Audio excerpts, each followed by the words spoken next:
Bus ಎಲ್ಲರಿಗೂ ನಮಸ್ಕಾರ, welcome back to Sagar stories ಮಗ. ಫಸ್ಟ್ ಆಫ್ ಆಲ್ ಎಲ್ಲರಿಗೂ ಶುಭೋದಯ ಮಗ. ನೆನ್ನೆ ಎರಡು ಒಂಥರ ನಾಕ್ಔಟ್ ಮ್ಯಾಚ್ಗಳಿತ್ತು. ಈ ಕಡೆ ಇದು ಕೂಡ ಒಂಥರ ಕ್ವಾಲಿಫೈರ್ ಒನ್, ಇದೊಂದು ಎಲಿಮಿನೇಟರ್ ಮ್ಯಾಚ್ ನಮ್ಮ RCBದು. ಈ ಕಡೆ RCBನೂ ಕೂಡ ಗೆದ್ಬಿಟ್ಟು ಫೈನಲ್ಗೆ ಕ್ವಾಲಿಫೈ ಆಗ್ತಿದ್ದಂಗೆ CCL ಅಲ್ಲೂ ಕ್ವಾಲಿಫೈರ್ 1 ಮ್ಯಾಚ್ನ ಗೆದ್ಬಿಟ್ಟು ಶಿಸ್ತಾಗಿ ಫೈನಲ್ಗೆ ಎಂಟ್ರಿ ಕೊಟ್ಟಿರೋದು ನಮ್ಮ ಕರ್ನಾಟಕ ಬುಲ್ಡೋಸರ್ಸ್. ನೆನ್ನೆ ಅಂತೂ ಒಂಥರ ಹಾವಳಿ ಪ್ರದರ್ಶನ ಅಂತ ಹೇಳ್ಬೇಕು. ನಮ್ಮ ರಾಜೀವ್ ಅಣ್ಣ ಅಂತೂ ಸೆಕೆಂಡ್ ಇನ್ನಿಂಗ್ಸಲ್ಲಂತೂ ಒಂಥರ ಧೂಳಿಪಟ ಧ್ವಂಸ ಮಾಡಿ ಇಟ್ಬಿಟ್ರು ಅಂತ ಹೇಳ್ಬೇಕು. ರಾಜೀವ್ ಅಣ್ಣ ಇರಲಿಲ್ಲ ಅಂತ ಅಂದರೆ ಮಠ ಹತ್ಕೊಂಡು ಹೋಗ್ಬಿಟ್ರದು ಕರ್ನಾಟಕ ಬುಲ್ಡೋಸರ್ಸ್. ಯಾಕಂದರೆ ಸೆಕೆಂಡ್ ಇನ್ನಿಂಗ್ಸಲ್ಲಿ ಸಖತ್ತಾಗಿ ಕಂಬ್ಯಾಕ್ ಮಾಡಿದ್ದು ಬೆಂಗಾಲ್ ಟೈಗರ್ಸ್ ಅವರು. ಫಸ್ಟ್ ಇನ್ನಿಂಗ್ಸಲ್ಲಿ ಅವರು ಬ್ಯಾಟಿಂಗ್ ಆಗ್ಬಿಟ್ಟು ಹೊಡೆದಿದ್ದು ಕೇವಲ 84 ರನ್, 86 ರನ್ನು, 3 ವಿಕೆಟ್ನ ಕಳ್ಕೊಂಡು. ನಾನು ಕಂಪ್ಲೀಟ್ ಮ್ಯಾಚ್ನ ನೋಡೋದಕ್ಕೆ ಆಗಿಲ್ಲ, ಅಲ್ಲಿ ಇಲ್ಲಿ ಸ್ವಲ್ಪ ಟೆಸ್ಟ್ ಮಾಡ್ಕೊಂಡು ನೋಡ್ತಿದ್ದೆ ಅಷ್ಟೇ, ಸ್ವಿಚ್ ಮಾಡ್ಕೊಂಡು ನೋಡ್ತಾ ಇದ್ದೆ. ನೀವು ಕೂಡ ನೋಡಿರೋದಿಲ್ಲ ಅಂತ ಅನ್ಕೊಂಡಿದ್ದೀನಿ. RCB ಫ್ಯಾನ್ಸ್ಗಳಂತೂ ಖಂಡಿತ ನೋಡಿರೋದಿಲ್ಲ ಅಂತ ಅನ್ಕೊಂಡಿದ್ದೀನಿ. ಯಾಕಂದರೆ ಆ ರೇಂಜಿಗೆ ಇಂಟೆನ್ಸ್ ಆಗಿತ್ತು ಅಲ್ಲಿ women's premier legally match. So ಅದನ್ನು ಬಿಟ್ಟು ಇದನ್ನ ನೋಡ್ತಾರೆ ಕೆಲವೊಂದಷ್ಟು ಜನ, ನಾನು ನೋಡೇ ಇಲ್ಲ ಅಂತ ಹೇಳ್ತಾ ಇಲ್ಲ. ಸೊ ಓಕೆ, ಕರ್ನಾಟಕ ಬುಲ್ಡರ್ಸ್ 114 ರನ್ ಹೊಡಿತಾರೆ, 4 ವಿಕೆಟ್ನ ಕಳ್ಕೊಂಡು ಫಸ್ಟ್ ಇನ್ನಿಂಗ್ಸಲ್ಲಿ. ಸೊ ರಾಜು ಅವರು ಕೂಡ ಮಸ್ತಾಗಿ ಪರ್ಫಾರ್ಮ್ ಮಾಡಿರೋ ಫಸ್ಟ್ ಇನ್ನಿಂಗ್ಸಲ್ಲಿ. ಪ್ರದೀಪ್ ಅವರು ಕೂಡ ಒಂದು ಕಾಂಟ್ರಿಬ್ಯೂಷನ್ ಕೊಟ್ಟರು. ಚಿಕ್ಕ ಕಾಂಟ್ರಿಬ್ಯೂಷನ್ ಬಂದಿರೋದು, ಏನಂತ ಹೆವಿ ಕಾಂಟ್ರಿಬ್ಯೂಷನ್ ಫಸ್ಟ್ ಇನ್ನಿಂಗ್ಸಲ್ಲಿ ಬಂದಿಲ್ಲ. ಜೊತೆಗೆ JK ಅವರಿಂದ ಒಂದು ಸ್ವಲ್ಪ ಕಾಂಟ್ರಿಬ್ಯೂಷನ್ 24 ರನ್ಸು 10 ಬಾಲ್ಸಲ್ಲಿ. ಪ್ರದೀಪ್ ಮತ್ತು ರಾಜು ಈ 3 ಜನ ಮಸ್ತಾಗಿ ಪರ್ಫಾರ್ಮ್ ಮಾಡಿದ್ದು ಫಸ್ಟ್ ಇನ್ನಿಂಗ್ಸಲ್ಲಿ.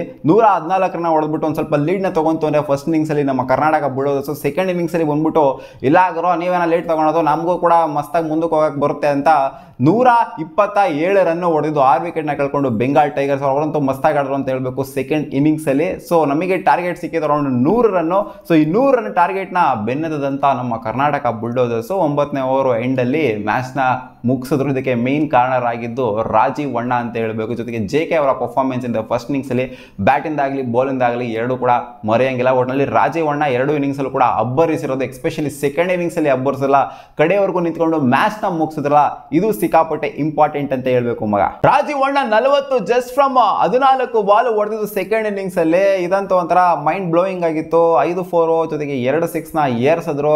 ಬೆಂಗಾಲ್ ಟೈಗರ್ಸ್ಗೆ ಸಿಕ್ಕಾಪಟ್ಟೆ ಕಾಡಿದ್ರು. ರಾಜೀವ್ ಅಣ್ಣನ ಈ ಹಾವಳಿಯಿಂದ ಸಖತ್ ಪ್ರದರ್ಶನ ಕೊಟ್ಬಿಟ್ಟು ನಮ್ಮ ಕರ್ನಾಟಕ ಬುಲ್ಡೋಸರ್ಸ್ ಫೈನಲ್ಗೆ ಈಗ ಎಂಟ್ರಿ ಕೊಟ್ಬಿಟ್ಟು ಕೂತ್ಕೊಂಡಿದೆ.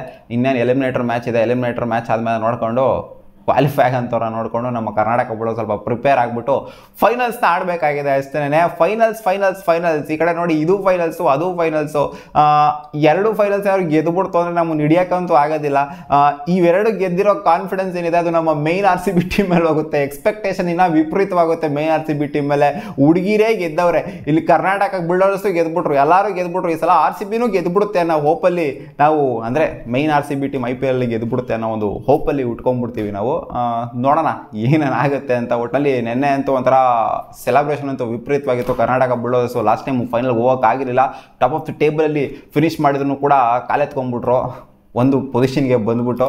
ಸೊ ನೋಡೋಣ ಏನಾಗುತ್ತೆ ಅಂತ ಈ ಟೂರ್ನಮೆಂಟು. ನೆನ್ನೆ ಮ್ಯಾಚು ನೋಡಿದ್ರೆ ನೀವು ಕಾಮೆಂಟ್ ಸೆಕ್ಷನಲ್ಲಿ ಹಾಕಿ ಹೆಂಗಿತ್ತು ಅಂತ. ಒಟ್ಟಲ್ಲಿ ಹೀರೋ ಆಫ್ ದ ಮ್ಯಾಚ್ ಆಗಿದ್ದೇನೆ ರಾಜೀವ್ ಅಣ್ಣ ಅಷ್ಟೇ. ರಾಜೀವ್ ಅಣ್ಣ ಇಲ್ಲ ಅಂದ್ರೆ ನಾವು ಮ್ಯಾಚ್ ಗೆಲ್ಲಕ್ಕಾಗ್ತಿಲ್ಲ. ಬೆಂಗಾಲ್ ಟೈಗರ್ಸ್ ಎತ್ತಾಕೊಂಡು ಹೋಗ್ಬಿಟ್ರು ಅವ್ರ ಮ್ಯಾಚ್ನ. ಸಿಗೋಣ ಮುಂದಿನ ವಿಡಿಯೋದಲ್ಲಿ ಗಾಯ್ಸ್, ಬಾ.